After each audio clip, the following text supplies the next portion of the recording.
Manusia diambil dari kata nasya. Nasya artinya lupa. Manusia adalah manusia yang lupa. Yang kaya lupa dia pernah susah.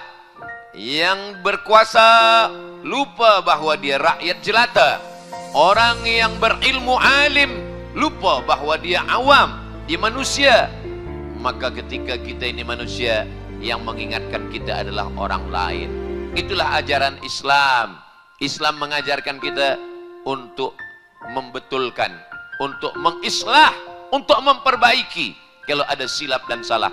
Ini pelajaran pertama daripada ma'al hijrah yang boleh kita jadikan teladan, yang boleh kita jadikan contoh, yang boleh kita jadikan sebagai suluh di tengah gelap dalam perjalanan hidup manusia hinggalah hari ini. Hadiahkan untuk almarhumah ibu, almarhum ayah, kita dapat, orang tua pun dapat. Assalamualaikum warahmatullahi wabarakatuh. Bapak, ibu, abang, kakak, adik, sahabat jamaah dimanapun berada, ma'akal tafa'afnaita, makanan yang dimakan berubah menjadi kolesterol, diabetes, jantung, gula, dan lain sebagainya. Wa malabista fa'ablaita, yang dibelikan ke pakaian, busuk, lapu, ketinggalan zaman. Wa mata saddaqta fa'amdaita, yang diwakafkan, disedekahkan, itulah yang akan kekal abadi. Rumah besar hanya menjadi kenangan, lapuk, berlumut, tumbang, tinggal. Ada kelas yang dipakai para penghafal Quran, itulah yang kekal abadi, mengalir pahalanya untuk kita. Hadiahkan untuk almarhumah ibu, almarhum ayah, kita dapat, orang tua pun dapat. Satu lantainya 4 kelas, totalnya 16 kelas, tempat santri belajar.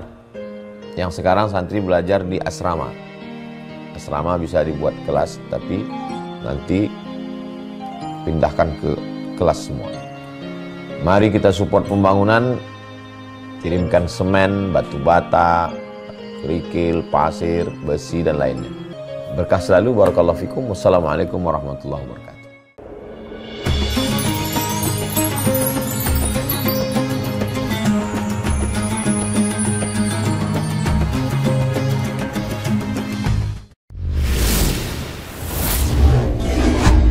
Usia mulai berhenti, amal jariah terus mengalir walau sudah mati.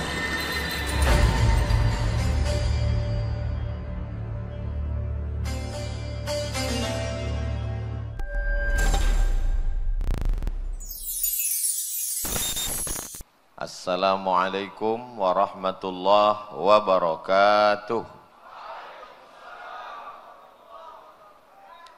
Memang cantik burung balam hinggap di atas dahan. Dari bunyi sambutan salam, nampaknya jamaah belum makan. Apa kabar semua? Alhamdulillahi rabbil alamin. Allahumma salli ala sayyidina Muhammad wa ala ali sayyidina Muhammad. Semoga kita semua mendapatkan syafaat Nabi Muhammad sallallahu alaihi wasallam. Istiqamah dalam iman dan Islam. Semua kita husnul khatimah dan masuk ke dalam syurga bersama Sayyidina wa Maulana Muhammad sallallahu alaihi wasallam. Amin ya rabbal alamin.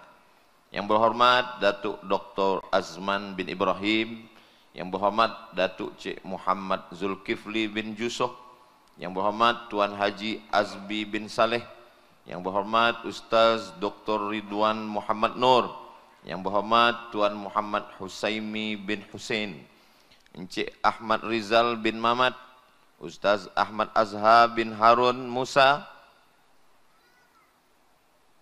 Ini nama saya sendiri. DSP Muhammad Sani bin Muhammad Saleh dan Datuk Haji Hussein bin Awang. Hadirin hadirat, muslimin muslimat, semua yang berhadir malam ini insyaallah dimuliakan Allah Subhanahu wa taala. Amin ya rabbal alamin. Saya malam tadi mimpi. Saya sebenarnya berat nak bercerita tentang mimpi saya ini. Saya mimpi pengantin baru. Maka belum pernah saya ceritakan lagi. Dan satu tetamu yang saya ingat malam itu datang, sahabat saya namanya Tengku Dedi. Lama saya dah berfikir dari pagi tadi, apalah agaknya makna mimpi saya ni. Saya nak cerita ke bini saya takut. Malam ni barulah saya faham, dapat saya takwilnya. Rupanya makna pengantin baru tu masuk kepada tahun baru hijrah.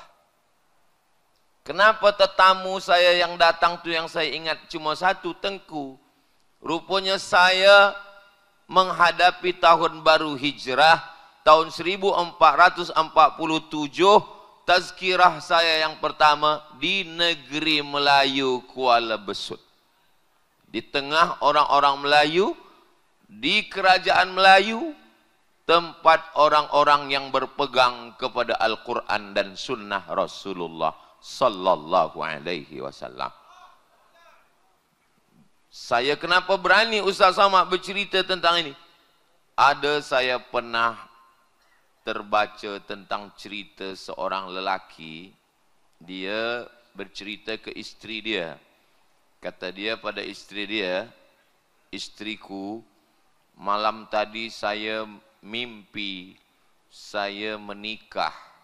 Kata isteri dia, "Engkau tidur lagi, mimpi lagi, ceraikan dia." Begitulah perempuan ini takutnya. Tapi kenapa saya berani bercerita malam ini? Sebab saya dah tengok dalam kitab Tafsir Ahlam yang ditulis oleh Imam Ibn Sirin. Kata dia makna mimpi pengantin baru tu maknanya dapat rezeki yang baru. Kalau dia ada masalah hidup, dapat jalan solusi terhadap permasalahannya. Semoga tahun 1447 Hijrah ini keadaan kita lebih baik daripada tahun 1446. Yang belum menikah segera dibagi jodoh yang baik-baik. Yang cakap amin yang belum nikah saja. Kalau ada masalah dalam hidupnya, mudah-mudahan Allah bagikan solusi, jalan keluar dan bahagia dunia akhirat insyaAllah. Amin ya Rabbal Alamin. Jadi sesiapa saja pun yang mimpi macam mimpi saya, jangan takut untuk bercerita. Kerana takwilnya adalah rezeki yang baru, nikmat yang baru, termasuklah tahun yang baru. Saya 6 bulan sekali ke Malaysia. Tapi masa kami menyusun jadual ini, tidak terlintas di pikiran kami, saya, bahwa kita akan malam tahun baru di Kuala Besut, di Terengganu. Rupanya sudah tertulis di Lauhil Mahfuz, tahun baru ini berjumpa dengan orang-orang baik, di negeri yang baik, di kerajaan yang baik. Maka saya optimis, saya semangat, insyaAllah tahun kehadapan ini kita semua lebih baik. Begitu juga dengan negeri-negeri umat Islam. Saudara kita di Palestina pun lebih baik daripada yang sebelum-sebelumnya insyaAllah. Amin ya Rabbal Alamin.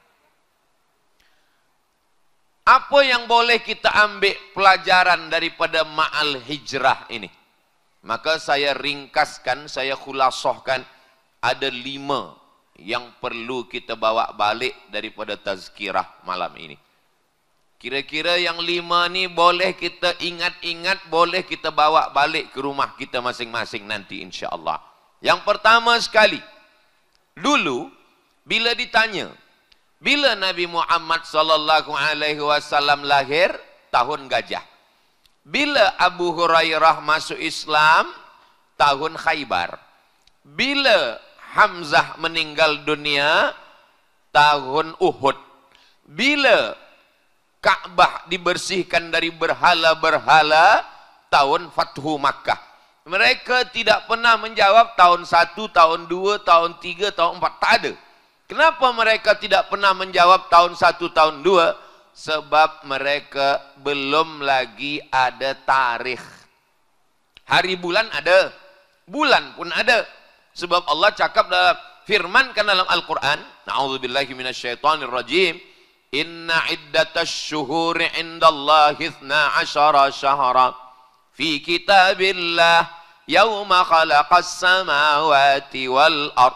Ada 12 bulan. Nabi Muhammad lahir 12 Rabiul Awal. Muharram, Safar, Rabiul Awal, Rabiul Akhir, Jumadil Awal, Jumadil Akhir, Rajab, Sya'ban, Ramadan, Syawal, Zulqa'dah, Zulhijjah. Ada. Tapi tahun 1, tahun 2, tahun 3 belum ada lagi. Maka manakala Sayyidina Muhammad SAW selama di kota Madinah, tak ada tarikh, tak ada tahun. Selepas baginda meninggal dunia, naiklah khalifah bernama Sayyidina Abu Bakar Siddiq. 2 tahun lebih pun tak ada tarikh, tak ada tahun. Selepas itu digantikan oleh Amirul Mukminin Sayyidina Umar bin Khattab, pun sama juga, tiada tarikh, tak ada tahun. Hari bulan ada, bulan pun ada, tapi tahun tak ada. Sampailah masanya surat-surat masuk daripada kerajaan-kerajaan jiran. Mereka berjiran dengan Rom, mereka berjiran dengan Farsi, dan mereka semua ada tarikh, mereka ada hari bulan, mereka ada tahun. Maka salah satu surat itu sampai kepada sahabat Nabi bernama Abu Musa al-Ash'ari. Abu Musa al-Ash'ari datang menghadap kepada Sayyidina Umar ibn al-Khattab. Ya Amirul Mukminin, wahai Amirul Mukminin, surat datang dan mereka ada tarikh, sementara kita bila nak balas kita tak ada tarikh. Macam mana ni wahai Amirul Mukminin Umar ibn al-Khattab? Lalu Sayyidina Umar ibn al-Khattab mengumpulkan sahabat-sahabat Nabi radhiyallahu anhum ajma'in.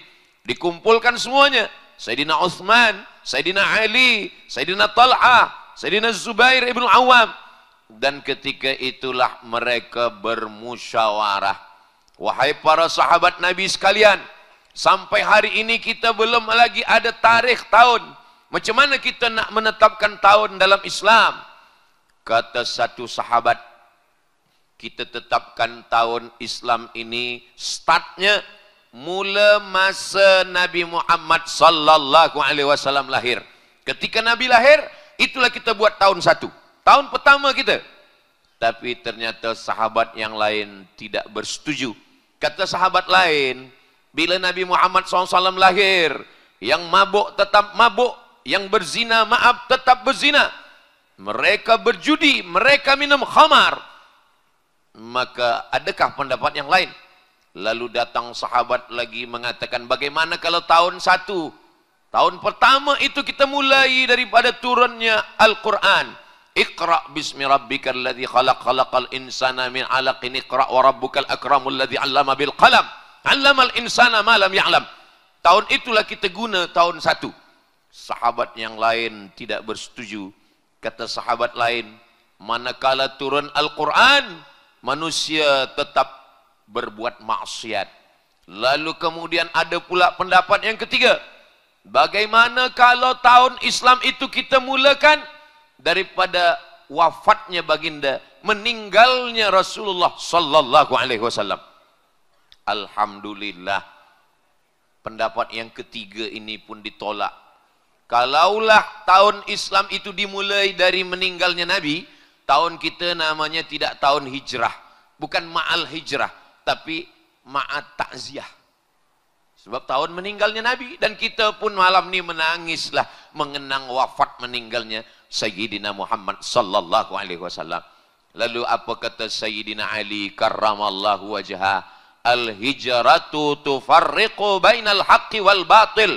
Hijrahlah yang memisahkan antara yang hak dengan yang batil, yang bengkok dengan yang lurus, yang hitam dengan yang putih, yang ikhlas dengan yang riya, yang jahat dengan yang baik. Itu pemisahnya adalah hijrah. Maka pendapat Sayyidina Ali itu dipersetujui oleh Sayyidina Umar ibn al-Khattab. Inilah pelajaran pertama yang kita ambil daripada ma'al hijrah. Apa dia?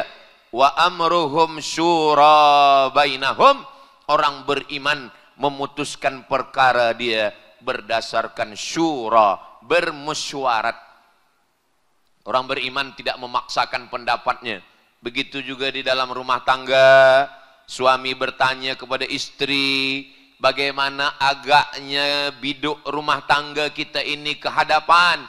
Begitu juga tentang sekolah anak-anak kita. Yang satu mengatakan anak kita ini sekolah agama, tapi dia mesti ada sijil am. Begitu juga tentang masalah bisnis, kita mesti ada bermusyawarah, bermusywarat. Maka kata Allah Ta'ala kepada Nabi Muhammad sallallahu alaihi wasallam, "Wasyawirhum fil amr." Bermusyawarahlah kamu. Setelah bermusyawarah, fa idza azamta, kalau engkau sudah azam, tekad engkau sudah kuat, fatawakkal 'ala Allah, bertawakkallah kepada Allah Subhanahu wa taala. Maka saya pun datang ke Malaysia ini bermusyawarat dengan tim, dengan Tuan Haji Saad, dengan Datuk Kamil, bermusyawarat bagaimana agaknya eloknya kita ke Malaysia. Oh, Ustaz Abdul Somad eloknya ke Malaysia, ke Semenanjung 6 bulan. Nanti kita buat jelajah pantai timur. Kita pergi ke Kelantan, ke Terengganu, ke Pahang. Nanti kemudian kita pergi pula ke bawah, ke Melaka, ke Johor, Kuala Lumpur, ke Selangor. 6 bulan sekali Ustaz Abdul Somad datang. Selepas itu nanti kita pergi pula ke Sabah, Sarawak. Saya pun ikut. Makhaba man istasyara. Tidak akan sia-sia orang yang mahu bermusyawarat. Wa ma nadima man istakhara, dan tidak akan menyesal orang yang mahu meminta pendapat orang lain. Mungkin kita seorang pakar perubatan, tapi dalam masalah agama kita jahil, kita tak tahu. Mungkin kita hebat dalam masalah agama, tapi dalam masalah perundang-undangan kita orang yang awam. Maka kita ini dibagi Allah, ada kelebihan, ada kekurangan. Itulah gunanya kita bermusyawarat. Maka kalau Ustaz Abdul Somad hanya bagi tazkirah di kota-kota yang besar sahaja, bagaimana dengan saudara-saudara kita yang susah nak datang? Maka tim pun bermusyawarat.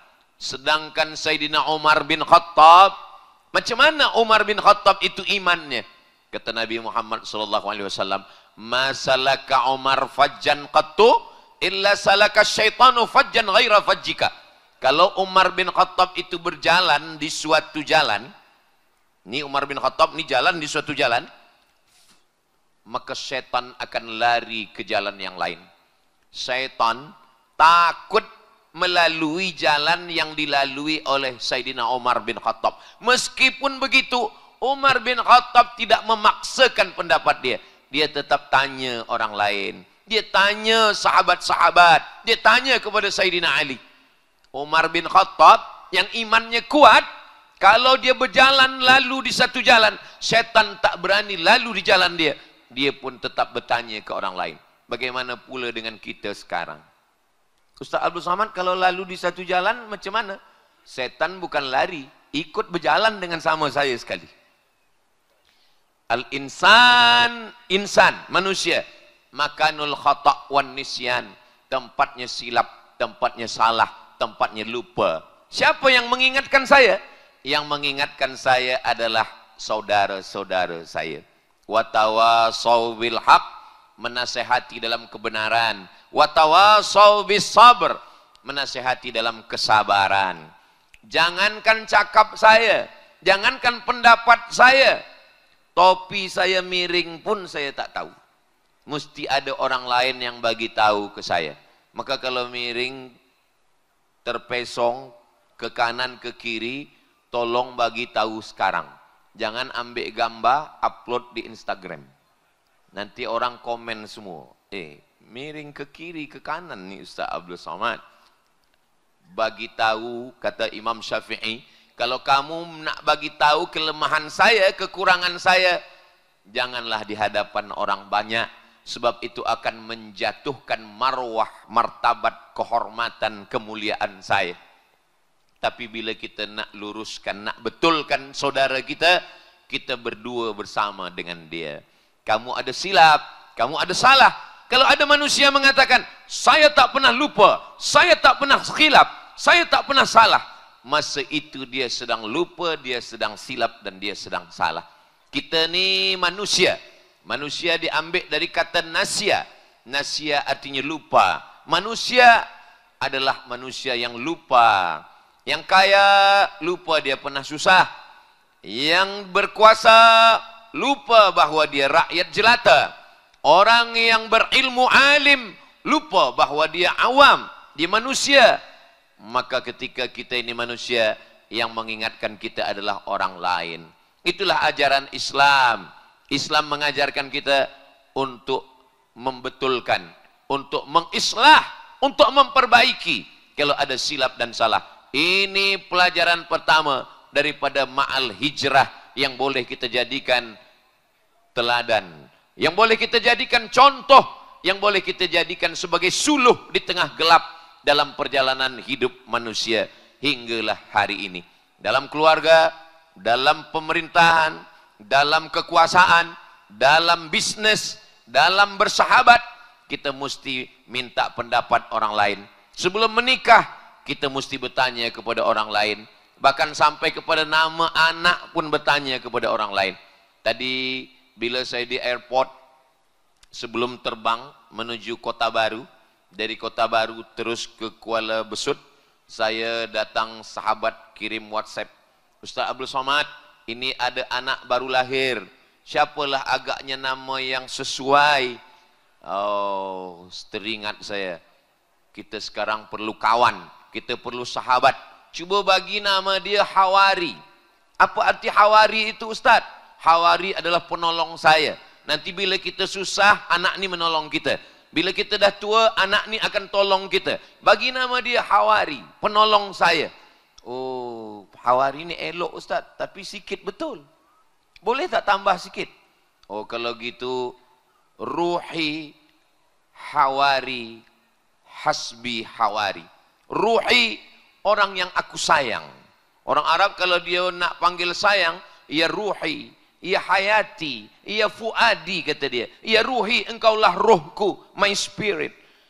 Wahayati, engkaulah hidupku, my life, kata dia. Bila dia sayang, bila dia benci, oh, engkau ni hantu lah, kata dia. Tapi bila dia sedang sayang, ia Ruhi, kata dia. Maka kata saya, bagilah nama Hawari, Ruhi, Hasbi. Engkau adalah hidupku, engkau adalah penolongku, dan cukuplah engkau beserta Allah. Hasbunallah wa ni'mal wakil, ni'mal maula wa ni'man nasir, wala haula wala quwata illa billahil aliyil azim. Bertanya tentang nama pun kadang orang dia minta pendapat orang lain. Termasuk nama saya. Nama saya ini bukan ibu saya, ayah saya bagi nama, tak. Ibu saya, ayah saya dia tanya kepada orang lain. Dia tanya kepada datuk saya, ayah, ini anak saya yang pertama, siapalah agaknya nama yang elok untuk anak saya ini? Ayah, ibu saya, datuk saya bagi nama yang elok untuk cucu saya ini, nama dia adalah Salah.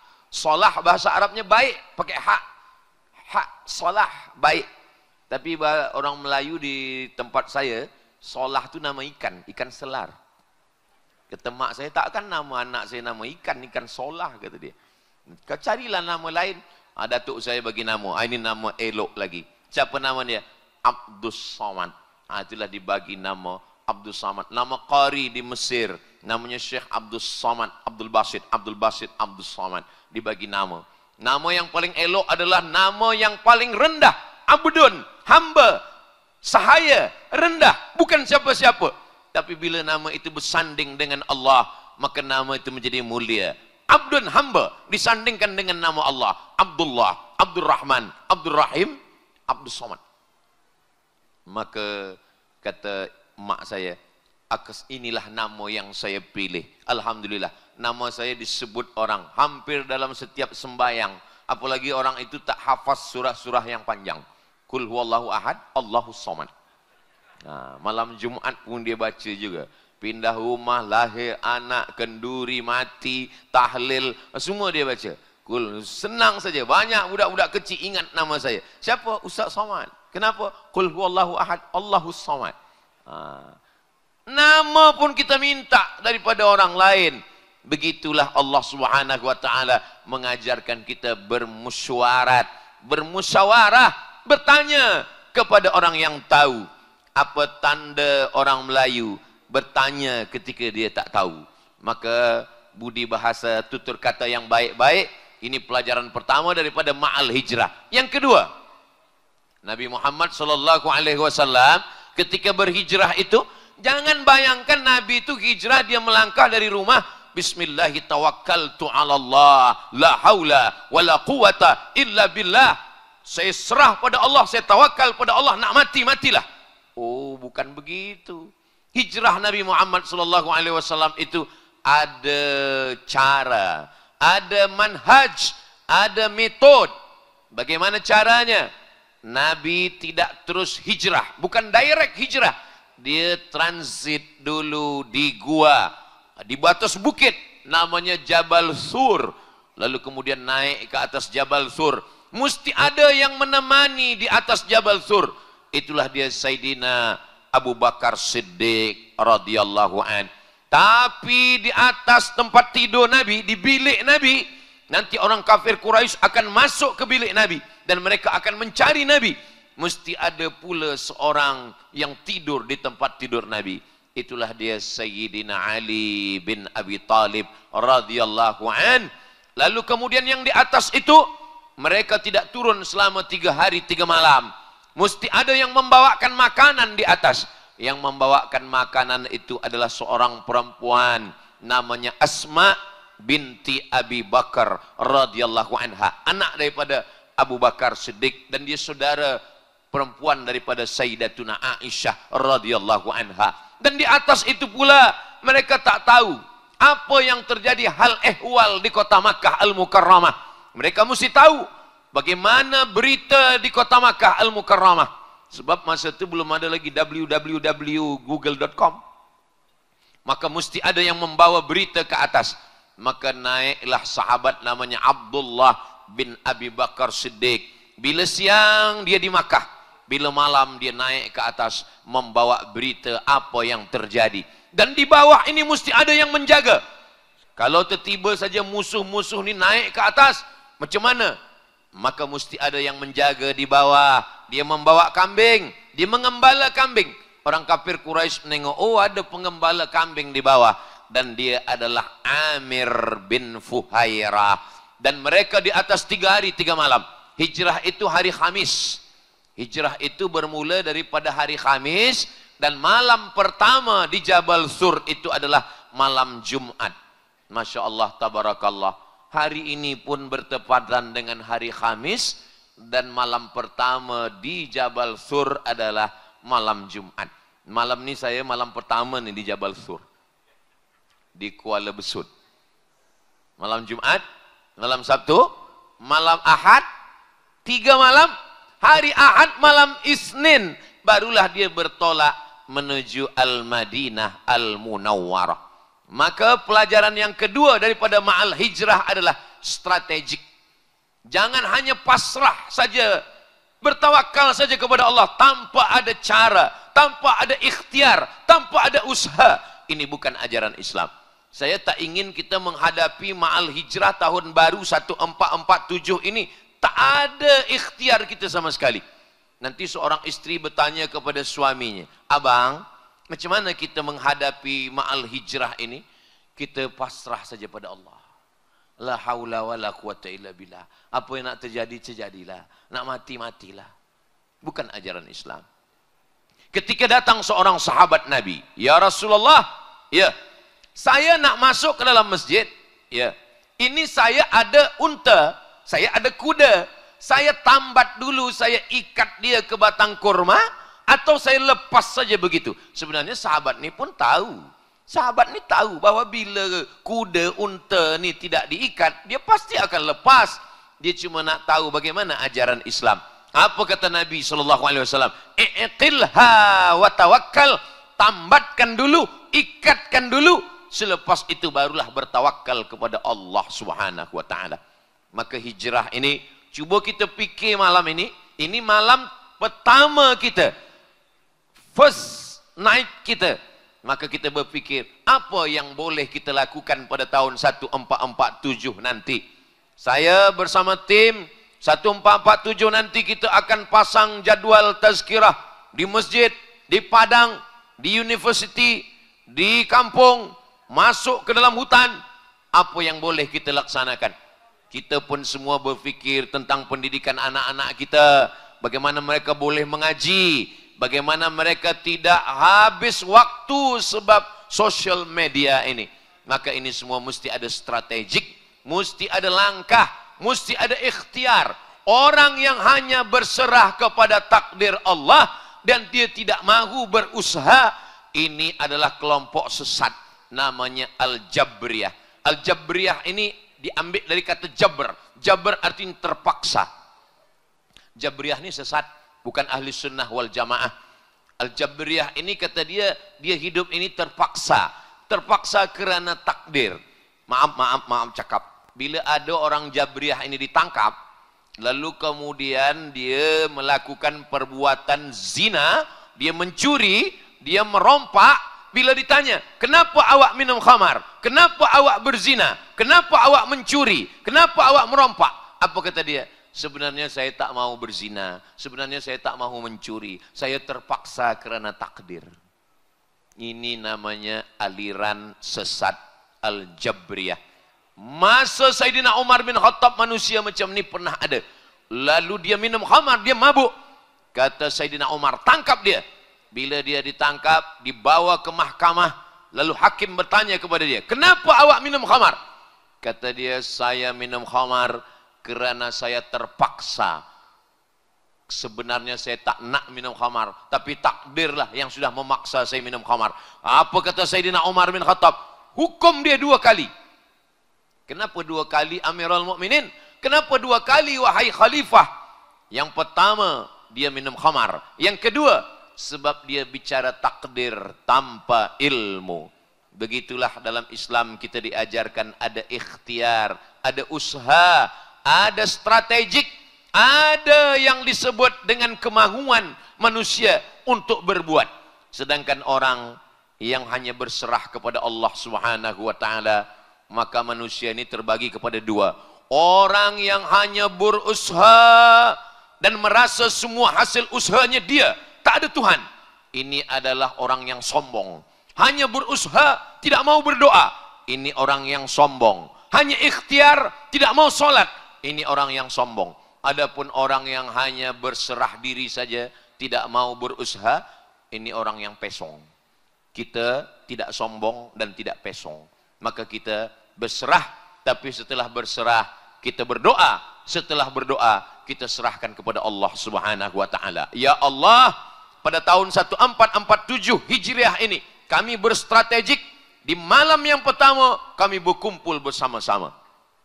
Setelah berkumpul, kami saling menasihati tentang kesabaran, tentang persatuan, tentang Islam, tentang amal soleh. Setelah itu istri didengar oleh suami, mendengarkan kepada istri, kepada anak-anak. Yang berhadir malam ini boleh mendengar, boleh mengingat. Yang tak berhadir, jangan kecewa, jangan kecil hati. Mungkin sakit, mungkin tak boleh datang kerana ada sesuatu yang darurat, emergensi.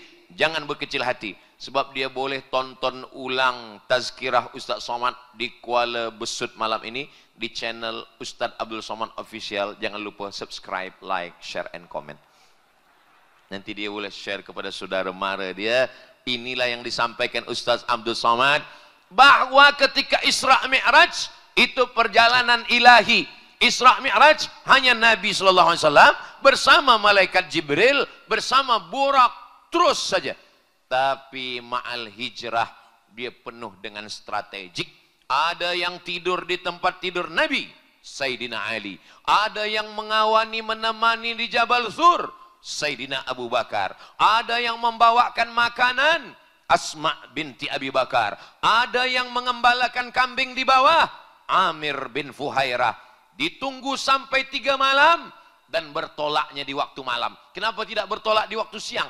Sebab kalau bertolak di waktu siang, semua musuh-musuh kafir musyrik jahiliyah, Abu Jahal, Abu Lahab, Abu Sufyan sudah menanti menunggu. Dan ketika mereka bertolak hari Ahad malam Isnin, hari Ahad malam Isnin itu pun yang menunjukkan jalan adalah seorang penunjuk jalan. Mereka tidak lalu jalan biasa. Sebab kalau lalu jalan biasa, itu orang ramai. Maka dia jalan yang sunyi, yang jalan tak ada orang. Sama juga saya datang malam ini, ke stage ini tidak jalan biasa. Sebab jalan biasa ramai. Kita jalan lalu belakang. Saya pun tadi tengok, ini kenapa tak ada orang ini? Rupanya jalan belakang. Yang tahu jalan belakang, jalan khas itu adalah seorang lelaki namanya Abdullah bin Uraiqid, dan dia tak Islam. Abdullah bin Uraiqid musyrik, penyembah berhala. Dia tak Islam, tapi dia tidak membunuh Nabi. Dia tidak zalim, dia tidak aniaya. Ini dalil boleh menggunakan. Jadi kalau ada orang yang mengatakan Islam itu kalau berbeza agama dia bunuh. Islam itu kalau nampak orang yang berbeza agama dia akan pancung kepalanya. Cubalah belajar tentang ma'al hijrah, bagaimana Nabi Muhammad sallallahu alaihi wasallam berhijrah sampai menggunakan jalan yang khas yang tiada diketahui orang lain, dan yang tahu jalan itu adalah Abdullah ibnu Uraiqid. Padahal sebenarnya kalau Nabi berdoa kepada Allah, ya Allah, turunkan malaikat Jibril, turunkan burak, sebenarnya dalam hitungan 1 second dia dah sampai ke kota Al-Madinah Al-Munawwarah. Tapi Allah ingin bagi tahu kita, perjalanan ini bukanlah rihlah ilahiyah, bukan perjalanan ketuhanan, tapi ini adalah rihlah insaniyah, perjalanan kemanusiaan. Sekarang ini ada manusia yang nak cepat-cepat saja. Sekarang ini ada manusia yang ingin terbang. Kalau ada manusia yang ingin terbang hari ini, dia tak usah ikut Nabi Muhammad, tak usah ikut Sayyidina Muhammad, tak usah ikut Nabiyina Muhammad. Kalau dia nak ingin cepat terbang tanpa strategik, dia ikut kepada Batman dan Spiderman. Sedangkan Nabi kita adalah Sayyidina wa Maulana wa Syafi'ina wa Zuhrina wa Qurrati A'yunina Muhammad sallallahu alaihi wasallam. Ini yang kedua daripada pelajaran ma'al hijrah. Yang pertama, musyawarat. Yang kedua adalah ada strategik. Yang ketiga, apa yang dilakukan oleh Nabi Muhammad sallallahu alaihi wasallam, dan apa yang boleh kita ambil daripada ma'al hijrah ini. Ketika Nabi Muhammad sallallahu alaihi wasallam berdua dengan Sayyidina Abu Bakar, yang menunjukkan jalan adalah Abdullah bin Uraiqid, tiba saja Nabi SAW menengok di belakang, debu naik ke atas. Biasanya bila kita di gurun pasir, bila kita berjalan di pasir, tiba-tiba debu naik ke atas, itu menunjukkan bahwa ada orang yang mengejar kita di belakang. Apa kata Sayyidina Abu Bakar? Ya Rasulullah, itu ada debu yang naik ke belakang ke atas. Itu nampaknya ada orang yang mengejar kita. Ya, rupa tak lama setelah itu nampaklah kuda yang sangat kencang mengejar mereka. Dan lelaki yang ada di atas kuda itu adalah Suraqah bin Malik. Seorang lelaki penunggang kuda, dan dia pembunuh, dan dia membunuh siapa saja yang membayar dia. Kalau mahu membayar dia, boleh membunuh. Rupanya Suraqah bin Malik sudah dijanjikan 100 ekor unta. Wahai Suraqah bin Malik, bila engkau mampu membunuh Muhammad sallallahu alaihi wasallam, maka kamu akan dibagi hadiah 100 ekor unta. Maka ketika itu Suraqah bin Malik mengejar baginda Sayyidina Muhammad sallallahu alaihi wasallam. Ketika kuda dia sudah sampai di hadapan Nabi, ketika itu kaki kuda bahagian depan itu jatuh, lalu kemudian Suraqah bin Malik terjatuh, dan ketika itu Suraqah bin Malik tersadar. Apa kata Suraqah bin Malik? Seumur hidup aku tidak pernah jatuh dari kuda, wahai Muhammad sallallahu alaihi wasallam. Hari ini aku tersedar bahwa yang aku kejar ini bukan manusia biasa. Engkau adalah Nabi, engkau adalah utusan Allah subhanahu wa ta'ala. Apa kata Nabi kepada Suraqah bin Malik? Saya tak ada minta apa-apa kepada engkau, wahai Suraqah. Saya hanya minta satu. Apa kata Nabi? Aghib anna. Engkau sembunyikan berita tentang kami. Wahai Suraqah bin Malik, engkau sembunyikan berita tentang kami. Baliklah engkau ke Makkah, jangan cakap apapun, seakan-akan kau tidak pernah berjumpa dengan kami. Lalu kemudian Suraqah bin Malik pun kembali ke kota Makkah Al-Mukarramah.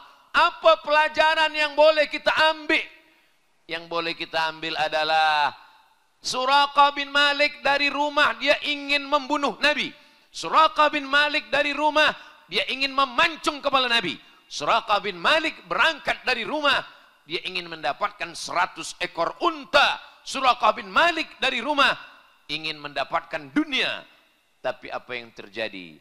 Begitu dia berjumpa dengan Nabi Muhammad sallallahu alaihi wasallam, semua berbalik.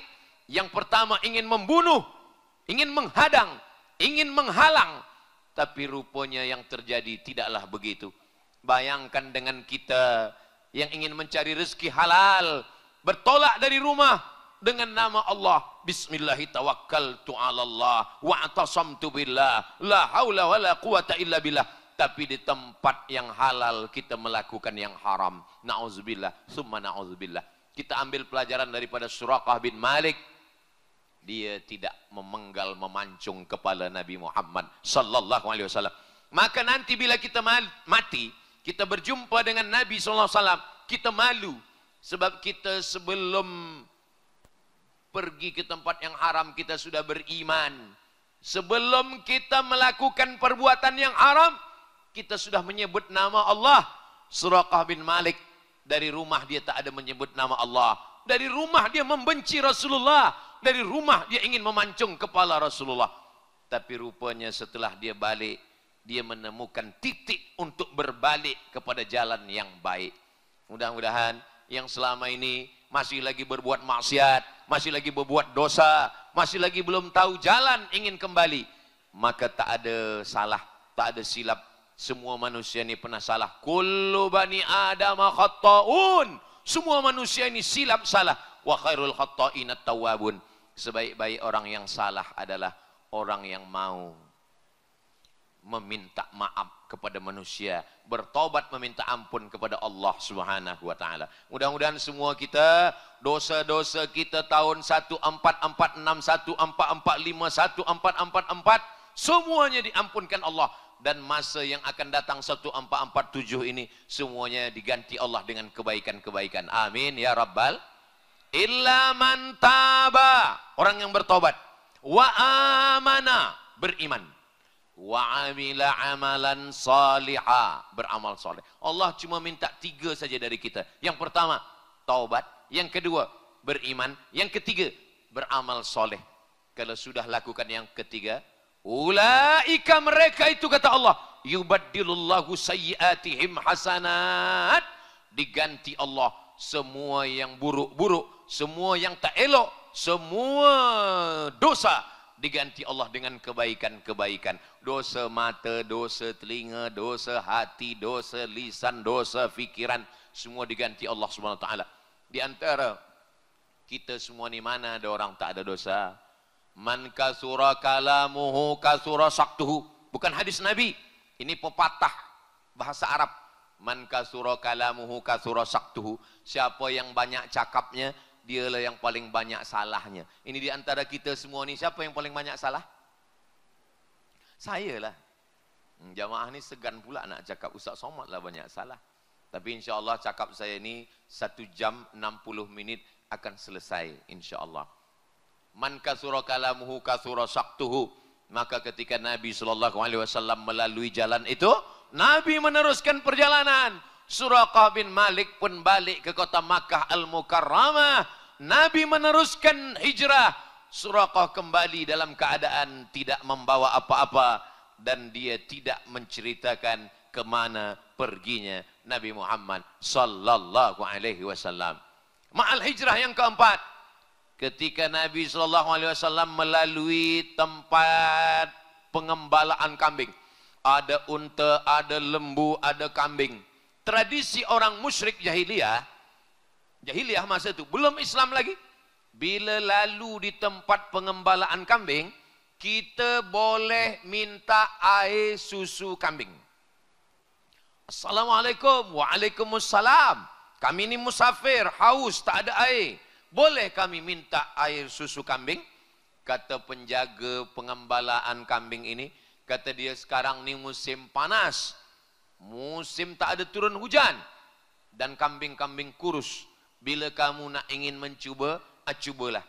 Tapi menurut saya tak ada air susu kambing. Disitulah Nabi SAW berdoa, disitulah nampak mukjizat. Lalu kemudian Sayyidina Abu Bakar Siddiq radhiyallahu an mendapatkan satu cawan air susu kambing. Lalu kemudian Sayyidina Abu Bakar Siddiq menyapu bawah cawan itu dengan kain. Sebab biasanya bawah cawan ini ada pasir, kotor. Nanti bila kena tangan Nabi kena pasir. Begitulah sayangnya Sayyidina Abu Bakar Siddiq. Lalu Abu Bakar membersihkan bawah cawan itu dengan kain. Sebab dia khawatir mengotori tangan Nabi Muhammad SAW. Setelah itu Nabi pun meminum air susu kambing itu. Ketika Nabi meminum air susu kambing itu, apa kata Abu Bakar Siddiq? Abu Bakar menengok. Lamma syariban nabiyyu fasyariban nabiyyu hatta irtawaitu. Fasyariban nabiyyu.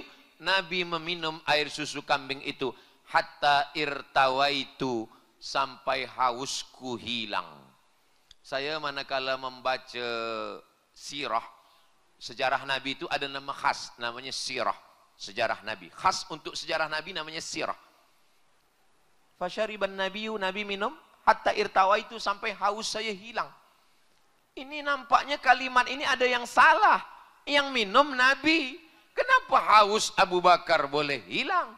Tapi tak akan mungkin kitab ini salah. Rupanya kitab itu tak salah. Saya yang salah faham.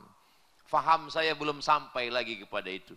Faham saya baru setakat menengok YB minum, haus saya menjadi-jadi. Saya belum sampai pada level hilang haus melihat orang lain. Saya bukan nak minum, saya dah minum tadi dah. Saya cuma nak bercerita bahawa ada orang ketika dia menengok saudaranya senang, datang air. Terima kasih Datuk. Terima kasih Ustaz. Barakallahu fikum. Itulah rezeki pertama malam ma'al hijrah. Ada orang ketika menengok saudaranya minum, hausnya hilang. Ada orang, awak handsome, muda, duit banyak, kenapa belum nikah lagi? Menengok kawan saya nikah, saya rasa macam dah nikah. Ini tak betul. Sebab nikah adalah sunnah Rasulullah sallallahu alaihi wasallam. Awak dari tadi saya tengok tak makan, saya makan. Menengok awak makan, rasa saya dah ikut kenyang. Biasa orang kalau dia ada walimah, dia ada kenduri, biasa tak selera, hilang selera makan dia. Saya beberapa kali tengok orang sahibul bait, bila kita ajak, pakcik tak makan, makcik tak makan, tengok ustaz makan, hati kami dah senang. Hati senang, tapi perut tetap lapar. Tapi Sayyidina Umar, Sayyidina Abu Bakar Siddiq, fasyariban nabiyyu hatta irtawaitu, Nabi minum sampai hausku hilang. Apa pelajaran yang boleh kita ambil? Yang keempat, orang Arab jahiliyah musyrik, menyembah kayu, menyembah batu, menyembah berhala, Lata, Uzza, Manat, Hubal, Jibti, Taghut, Naham. Tapi mereka masih mahu berbagi kepada orang lain. Sebakhil-bakhilnya orang Arab kafir Quraisy, sebakhil-bakhilnya orang Arab Badui, mereka masih mahu berbagi air susu kambing. Jadi ma'al hijrah mengajarkan kita tentang bagaimana berbagi, berinfak dan bersedekah. Abu Bakar Siddiq itu ayah dia tak Islam. Nama ayahnya adalah Abu Quhafah. Abu Quhafah ni tak Islam. Abu Quhafah ni bertanya kepada Asma. Asma anak Abu Bakar. Asma, ya Datuk, mana ayah engkau Abu Bakar? Ayah pergi Datuk. Dia tak bagi tahu Abu Bakar pergi ke mana. Mana emas Abu Bakar? Tiba-tiba saja Abu Quhafah ni ingat emas anak dia. Mana emas-emas dia semua? Datang Asma, dia masukkan emas Abu Bakar ke dalam kain. Emas kalau dimasuk dalam kain, boleh dirasa dari luar kain, itu menunjukkan emas itu banyak. Kalau emas kecil sebesar cincin, takkan boleh dirasa dari luar kain. Emas sebesar batu. Lalu kemudian Abu Quhafah merasa dari luar kain. Oh, masih ada emas itu. Sebenarnya emas sudah tak ada. Yang diambil oleh Asma itu adalah batu, dia letak dari bawah kain. Abu Quhafah ni buta, dia tak boleh tengok. Dia pegang. Oh, masih ada. Kemana pergi emasnya? Emasnya dipakai untuk perjalanan hijrah Nabi Muhammad sallallahu alaihi wasallam. Itu maka kata Nabi SAW, la tasubbu ashabi, jangan kamu caci maki sahabatku. Lau anfaqa ahadukum mithla Uhudin zahaban, seandainya ada di antara kamu yang bersedekah emas sebesar bukit Uhud, ada di antara kamu ini yang kaya raya, bersedekah emas sebesar bukit Uhud, itu tak sampai setengah tapak tangan Sayyidina Abu Bakar Siddiq. Kenapa? Kalau ada orang sekarang bersedekah sebesar bukit Uhud, dia bersedekah pada masa aman. Tak ada Abu Jahal, tak ada Abu Lahab. Tapi pada masa Nabi, orang belum beriman, minoriti. Tapi Abu Bakar Siddiq sudah memberikan emas sebesar batu. Malam ini pun kita nak menengok mana Abu Bakar Siddiq mengisytiharkan kutipan derma untuk kompleks pendidikan Islam Dun Kuala Besut. Jadi EJK yang membawa box untuk derma sedekah, cuba kita nak tengok apakah malam ni yang hadir Abu Bakar atau Abu Lahab. Ustaz Samad tak boleh cakap macam tu. Saudara yang dimuliakan Allah Subhanahu wa taala, itu dah ada semua. Ada yang berwarna color green, hijau. Itu maknanya duit yang masuk tu pun duit warna hijau juga. Warna color merah, red pun boleh juga. Itu semua diisi. Orang yang memasukkan hartanya, duitnya, emasnya, bagi puan-puan, makcik-makcik yang tak ada membawa duit, boleh memasukkan gelang, rantai, cincin pun boleh juga. Jangan katakan ini Ustaz Abdul Somad tidak boleh ambil kumpul derma di Malaysia. Tak boleh.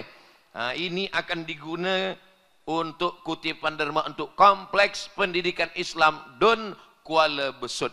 Ma'akal tafa'afnaita, duit banyak, berjuta ringgit, dibelikan ke makanan, busuk.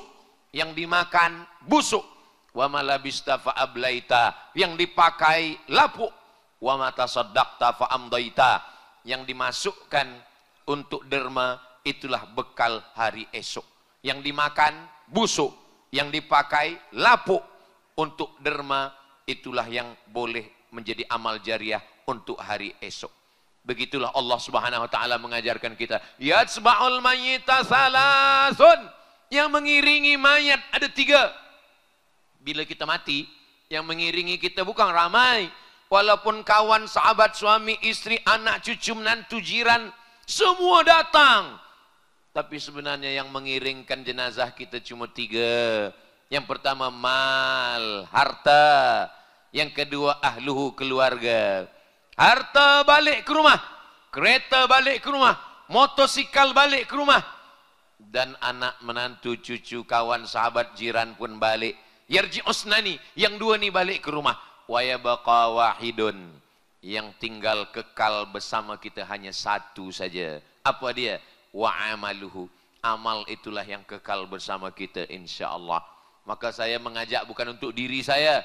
Saya ajak malam ini Ma'al Hijrah bukan untuk diri saya, bukan untuk pondok saya, tapi untuk kompleks pendidikan Islam Dun Kuala Besut. Inilah yang boleh mengalir sebagai amal jariah. Sesiapa saja yang ada di Kuala Besut ni yang kaya-kaya, bila dia mati meninggal dunia, apa kata orang Melayu? Harimau mati meninggalkan belang, gajah mati meninggalkan gading, manusia mati meninggalkan hutang. Manusia mati meninggalkan amal jariah.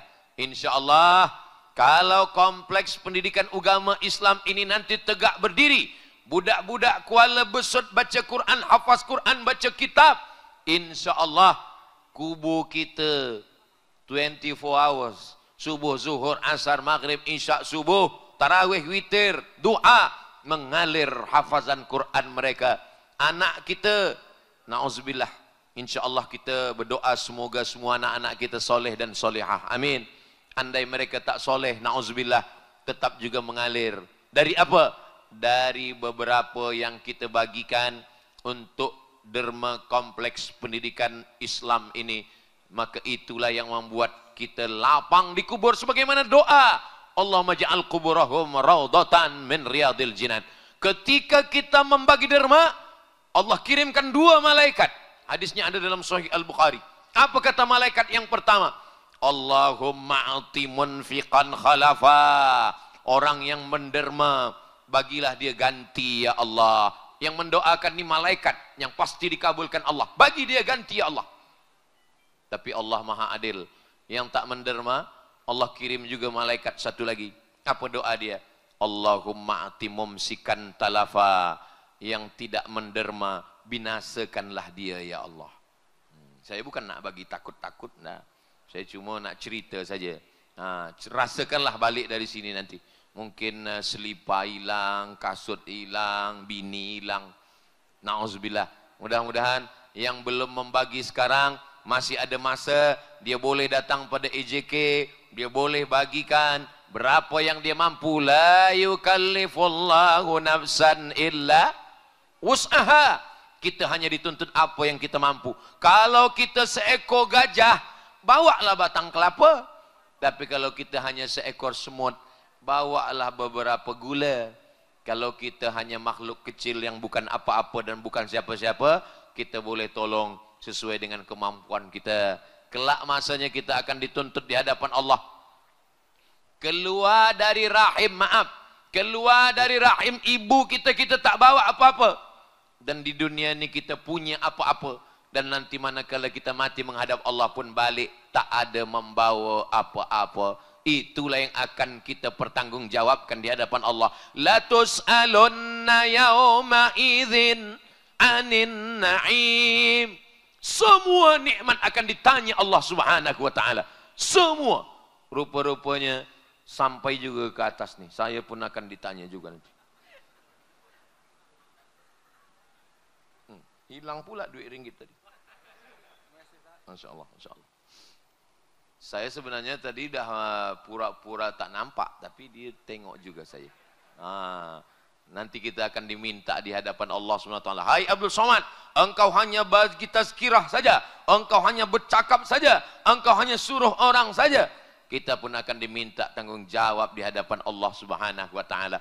Ustaz Somad masa dia datang di Kuala Besut, dia cakap pasal pendidikan Islam, dia cakap pasal sedekah. Tapi mungkin dia di Riau, dia tak ada bagi sedekah. Saya dalam 1 tahun bagi scholarship untuk 25 orang pelajar penuntut tahfiz Quran free setiap tahun. Setahun 25, tahun 225, 25, 25, 25, 25, 6 tahun. 25, 25, 25, 25, 25, 150 orang. Oh, Ustaz Abdul Samad orang kaya. Saya tak kaya. Jadi dari mana Ustaz dapat duit boleh bagi 25 setahun, 6 tahun, semuanya 150 orang. Dari mana Ustaz boleh bagi dapat? Saya ambil dari duit YouTube. Jadi channel yang puan tonton, channel Ustaz Abdul Samad Official itu, semua duitnya untuk penuntut-penuntut student kita yang belajar tahfiz Quran. Habis semua. Ini saya ceritakan ini. Riak lah Ustaz Samad. Bukan riak. Ini untuk menolak fitnah-fitnah kepada saya. Nanti bila saya beli kereta, orang fitnah. Ustaz Samad beli kereta dari YouTube. Itu saya dengar bunyinya. Tup, tup, tup, tup. Saudara yang dimuliakan Allah Subhanahu wa taala. Last sekali. Semoga semua derma kita malam ini boleh menyelesaikan binaan pendidikan Islam ini insyaAllah. Bagi yang belum mampu malam ini, masih ada esok pagi kalau masih Allah bagi kita hidup. Kenapa Allah buat kita hidup? Allazi khalaqal mauta, Allah yang menciptakan mati. Wal hayata, Allah yang menciptakan hidup.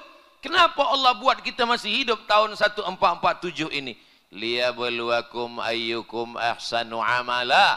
Allah ingin menengok, Allah memandang siapa di antara kita yang paling baik amalnya. Berapa banyak orang yang sihat tapi dah mati?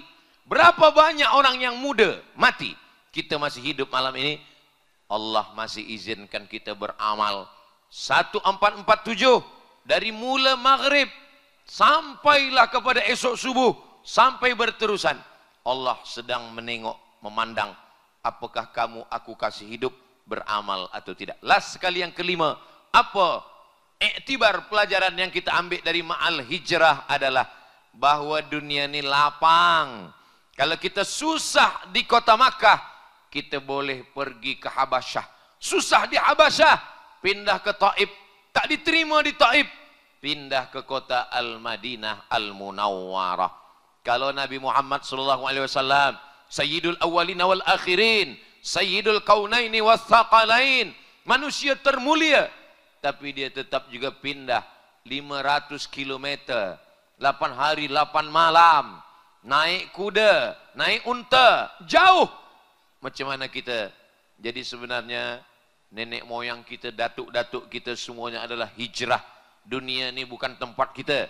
Tempat kita nanti kita akan kembali ke surga, dipanggil Allah Subhanahu wa taala, ya ayyatuhan nafsul mutmainnah, wahai jiwa yang tenang, irji'i ila rabbiki radiyatan mardiyah, kembalilah engkau menghadap Allah dengan diridhai Allah. Fadkhuli fi ibadi, masuklah ke dalam surgaku, wadkhuli jannati, masuklah ke dalam hamba-hambaku yang soleh, masuklah ke dalam surga Jannatul Firdaus. Dan pintu surga itu 8. Salah satu pintunya itu adalah babus sedekah, dan insyaallah kita semua boleh masuk dari babus sedekah itu insyaallah. Amin ya rabbal alamin. Siapa orang yang paling beruntung di hijrah ini? Man kana yaumuhu khairam min amsihi fahuwa rabih. Siapa yang tahun 1447 ini lebih baik daripada satu tahun 446, dialah orang beruntung. Man kana yaumuhu mithla amsihi fahuwa khasir. Siapa yang tahun 1447 sama saja macam tahun 1446, khasir, dia rugi. Ada yang lebih parah, ada yang lebih teruk lagi. Man kana yaumuhu syarrun min amsihi. Siapa yang tahun 1447 ini lebih teruk, lebih buruk daripada tahun 1446, fahuwa mal'un, dia adalah dilaknat Allah Subhanahu wa taala. Sembahyang kita mari kita buat lebih khusyuk, baca Quran kita lebih banyak, zikir kita lebih ingat pada Allah, keluarga kita, anak kita, isteri kita, mari kita lebih menjaga, lebih mengingatkan. Allah tak minta banyak kepada kita, Allah hanya minta 2 saja. Walau anna ahlal qura amanu, kalau penduduk Kuala Besut, kalau penduduk Terengganu ini amanu, beriman, wattaqau, bertakwa, la fatahna, akan kami bukakan untuk mereka barakatin, barakah minas sama, dari langit, wal ard, dari bumi. Walakin kadzabu, tapi kalau mereka mendustakan ayat kami, fa akhadnahum, kami cabut nikmat itu. Maka dengan ma'al hijrah ini, mari kita perbaiki diri kita, yang silap, yang salah, yang buat dosa, bertaubat. Cara bertaubat, mandi taubat. Di mana nak mandi taubat? Mandi di bilik, mandi di rumah, mandi di sungai, boleh. Apalagi Kuala Besut ni saya tengok tadi di tepi laut, mandi di laut pun boleh. Jadi kalau mandi taubatnya di laut, bukan cuma dosa hilang, orangnya pun sekali boleh hilang. Mandi taubat. Selepas mandi taubat kita sembahyang sunat taubat. Usolli sunnatat taubat raka'ataini lillahi ta'ala. Thumma yastaghfirullah. Kemudian selepas itu dia beristighfar, minta ampun kepada Allah. Sependek-pendek istighfar, astaghfirullah. Agak panjang, astaghfirullahal azim. Lebih panjang, astaghfirullahal azim alladzi la ilaha illa huwal hayyul qayyum wa atubu ilaih. Siapa yang beristighfar, kata Nabi, dibagi 3. Ja'alallahu lahu min kulli dhiqin makhraja. Segala kesempitannya dibagi ke lapangan. Wa min kulli hammin faraja. Segala kesusahannya diberikan kesenangan. Wa razaqahu min haitsu la yahtasib. Diberi rezeki dari jalan yang tidak disangka-sangka. Dijanjikan Allah dalam Al-Quran, siapa yang beristighfar, Allah bagi 6. Faqultu astaghfiru rabbakum. Beristighfarlah, kamu minta ampun kepada Allah. Yang pertama, innahu kana ghaffara, dosa diampunkan. Yursilis samaa alaikum midrara, diturunkan hujan. Wa yumdidukum bi amwalin, dia bagi harta. Wa banin, dia bagi anak keturunan. Wa yaj'al lakum jannatin, Dia bagikan taman-taman, kebun-kebun. Wa yaj'al lakum anhara. Dia bagikan sungai yang mengalir. Orang yang baca Quran merasa bacaan Qurannya sudah banyak. Orang yang berzikir merasa zikirnya sudah banyak. Orang yang berselawat merasa selawatnya sudah banyak. Tapi orang yang beristighfar merasa dosanya belum diampuni Allah Subhanahu wa taala. Di antara amalan saya yang diajarkan guru saya 3. Abdul Somad, engkau banyak beristighfar. Selepas beristighfar berselawat Allahumma salli ala Sayyidina Muhammad wa ala ali Sayyidina Muhammad. Yang ketiga, memperbanyak afdalul zikri fa'lam annahu la ilaha illallah. Ajaztukum, saya ijazahkan, kama ajazani, sebagaimana Syekh Omar Al-Ma'ruf Ali mengijazahkan 3 zikir ini kepada saya dari guru-gurunya. Begitu jugalah saya ijazahkan malam ini. Semoga kita amalkan dan kita semua mendapatkan kemuliaan, kebahagiaan, dan kita semua diberikan istiqamah iman dan Islam, mati dalam keadaan la ilaha illallah Muhammadur Rasulullah sallallahu alaihi wasallam. Kalimatu haqqin 'alaiha nahya wa 'alaiha namutu wa biha nub'atsu insyaallah taala minal aminin. Akhirnya saya ucapkan tahniah, selamat tahun baru Hijrah 1447. Semoga tahun ini lebih baik daripada tahun yang lalu. Semoga kita lebih istiqomah, lebih bahagia, lebih mulia di hadapan Allah Subhanahu wa taala. Itulah 5 hikmah ma'al hijrah yang boleh saya sampaikan selama 60 menit 1 jam malam ini. Akhirnya saya tutup dengan pantun penutup, menangkap puyuh di Bukit Selasih. Thank you dan terima kasih. Mohon maaf atas segala kekhilafan, terima kasih atas segala perhatian. Aku qouli hadza astaghfirullah li wa lakum. Wassalamualaikum warahmatullahi wabarakatuh. Usia mulai berhenti, amal jariah terus mengalir walau sudah mati.